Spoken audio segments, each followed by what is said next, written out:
Storm Team 8.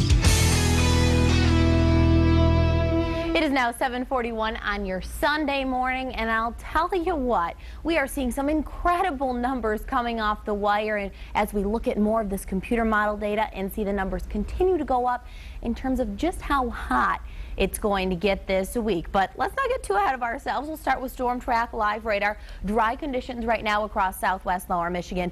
We should stay that way as we head through the afternoon hours. So if you're heading out to a ball game, maybe going to just enjoy yourself at the water park, should be a great day for that. Just watch your heat levels and make sure that you're staying hydrated and cool enough.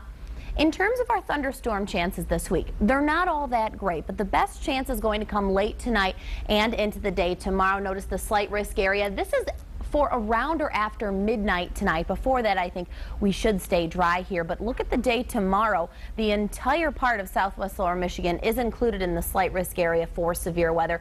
We'll have to watch this. Biggest threat is going to be damaging winds, but that's not a sure thing. Not everybody is going to see that wet weather in this dry pattern. Air quality alert in effect for our lakeshore counties as well as Newaygo and Kent today. Be sure to carpool if you can. Free rides on the Rapid and on the Max in Holland. Heat advisories in effect for the Michigan-Indiana border counties where heat index values will be close to the century mark. Air temps right now in the low 70s, but it already feels a little bit uncomfortable because dew points are in the upper 60s, even a 70 now showing up in Sturgis. Anytime these get to 67 or 68, it just starts to feel uncomfortable. Here's the 24-hour forecast. Dew points are going to hold steady or increase a few notches today, along with the air temps in the mid-80s. That's going to push those feels-like readings or the heat index into the upper 90s.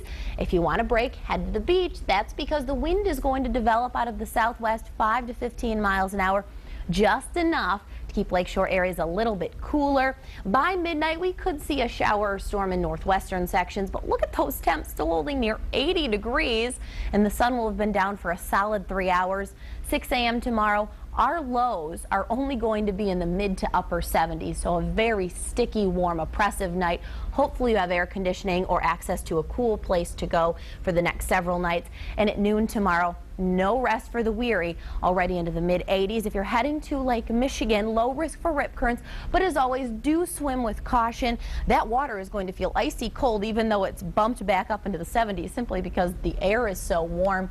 Waves calm to 2 feet. Highest waves will be along the northern lakeshore.